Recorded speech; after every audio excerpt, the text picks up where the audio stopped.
All right, wonderful people, welcome back to this wonderful channel where we bring you back-to-back update and information as it is hot. In case you have not joined our social media handle, kindly go ahead and subscribe, like, comment, share, and also remember to on your notification button so that whenever our news is dropping, you go be the first we'll collect. I might say Merry Christmas and a prosperous New Year to you and yours. As it be. Information dropping on my table today be say troops don't neutralize IPOB members recover firearm in the southeastern part of Nigeria. They say they neutralized 13 IPOB members. This one they come from the members of if of course you know them, the NIG them boys and also the NIG them government, and then they report this one.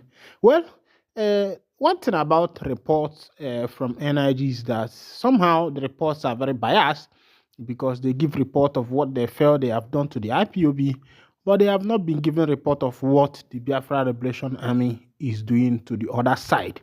All right, let's go down to the full detail of the information.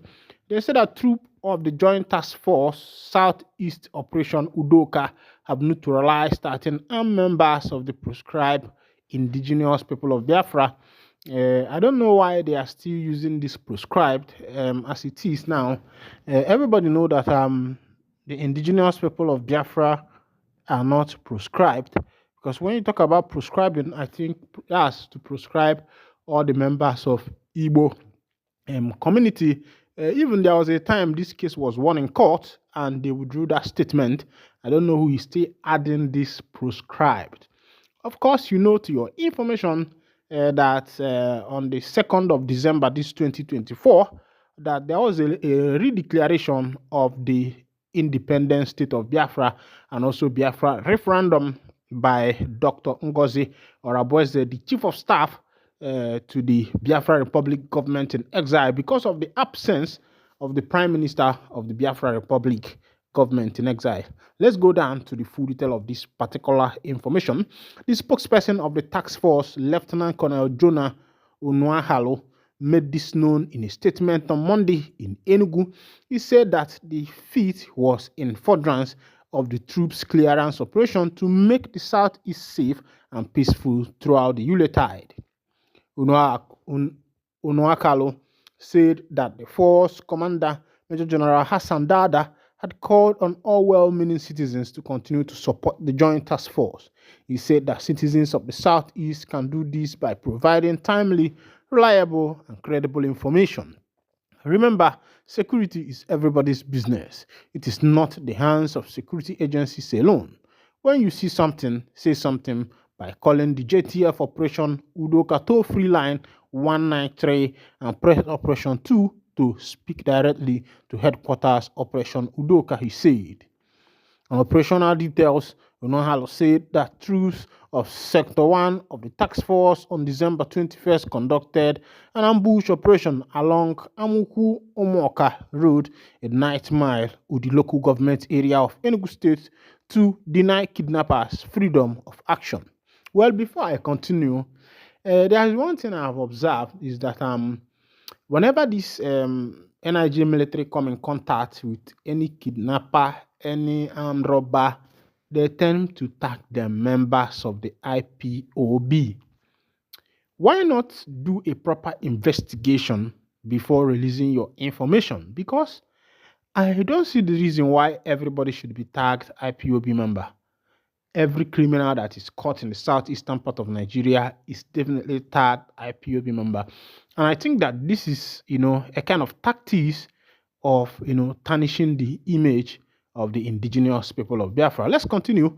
According to him, during the operation, troops came in contact with the kidnappers and the ensuing firefight.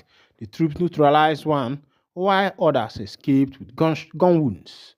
Items recovered at the scene were one AK-47 rifle, 2 magazines, and 7 rounds of 7.62 mm special ammunition, 2 cell phones, 1 power bank, 3 ATM cards, 1 wristwatch, a bunch of keys, and the sum of 8,900 naira, he said. The spokesman also said that a deck 16 troops of Sector 15 conducted a clearance operation within Mbose and Iseke General Area in Ihala, local government area of Anambra, where 3 IPOB members were neutralized. Items recovered include one AK-47 rifle, 2 loaded AK-47 magazine, and 3 Den guns, while a house belonging to one of the Irredentis commander and a shrine used for their fortification were destroyed. The gallant troops had earlier recovered 5 water gel improvised explosive device and 2 batteries used to detonate the IEDs while on routine patrol along roads within Ihala, Olu, Lilu, Agbalilu, and Osumohu general area in Anambra State. He explained that on December, troops acting on credible, reliable information from members of the public arrested 3 suspect kidnappers at Itungwa in Obingwa local government area of Abia. He said that on receiving the information about the movement of the suspected kidnappers, troops quickly mounted a snap checkpoint in order to apprehend the suspect. The suspect operating in a stolen tricycle, on sighting the troops, attempted to make a U-turn but were apprehended. Items recovered included one AK-47 rifle, one G3 rifle, one locally made single barrel pistol, 10 rounds of 7.62 mm ammunition, 34 rounds of 5.5 mm ammunition, 2 AK-47 rifle magazine, 2 G3 rifle magazine, and 1 live cartridge. Other items recovered were one mobile phone, the sum of 6,600, and 2 knapsack bags used for concealing the weapons, he said. All right, welcome back. Welcome back. I think it is high time the NIG them boys start correcting their write-ups because you can't just tag anybody you see as IPOB member or any criminal that is being caught out there that have been tagged IPOB member. Meanwhile, the governor of Imo State, Governor Hope Uzodimma, according to him, has issued a warning to citizens planning to return home for Christmas and New Year. According to Punch, the Imo State government has issued a warning to its citizens planning to return home for the Christmas and New Year celebration, advising them to be cautious of a fraudulent travel scheme being circulated by suspected scammers. Ogwike Nwachukwu, Chief Press Secretary and Media Advisor to Governor Hope Uzodimma, clarified in a statement on Sunday that some individuals were falsely offering free transport from Lagos to various towns in Imo State, including Owerri, Okigwe, Olu. These scammers have been presenting the offer as a government-backed initiative trying to deceive unsuspecting travelers. The fraudsters have circulated a fake press release making it appear as though it was issued by Nwachukwu's office to lend legitimacy to their scheme. The false announcement claimed free buses would be provided for the journey to Imo State on December 24, 2024, and the return trip to Lagos on January 4, 2025. Nwachukwu dismissed the offer as entirely fraudulent, emphasizing that neither the office of the Chief Press Secretary nor the Governor's media chief issued such a statement. He strongly warned the public, especially Imo indigents, to avoid engaging with the scam, as their safety and security could be jeopardized. The statement concluded by urging all travelers, particularly those in Lagos and other parts of the country, to remain vigilant and disregard the reception travel offer. All right.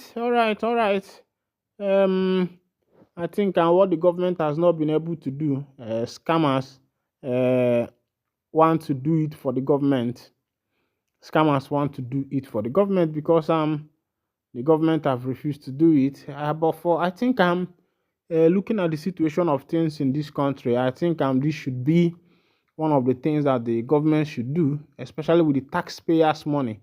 In other developed country, let's say for example, maybe if you are caught by police and you are meant to go to court and you do not have money to get your own attorney, you see that the government provides an attorney for you with the taxpayers' money because that's part of what the taxpayers' money is supposed to work. But as it is, the government where we find ourselves is where we call foul. Everything goes to the bag of the politician. everything goes to the back of the government. Everything goes to the back of the government machine, and not just the government. The government is a body. Of course, we have the government as a body and also the government as a mercenary. So these mercenaries who operate the activities of the government usually pocket everything that come their way. Meanwhile, this is where I'll be winding down the curtain. Once again, Merry Christmas and a prosperous New Year.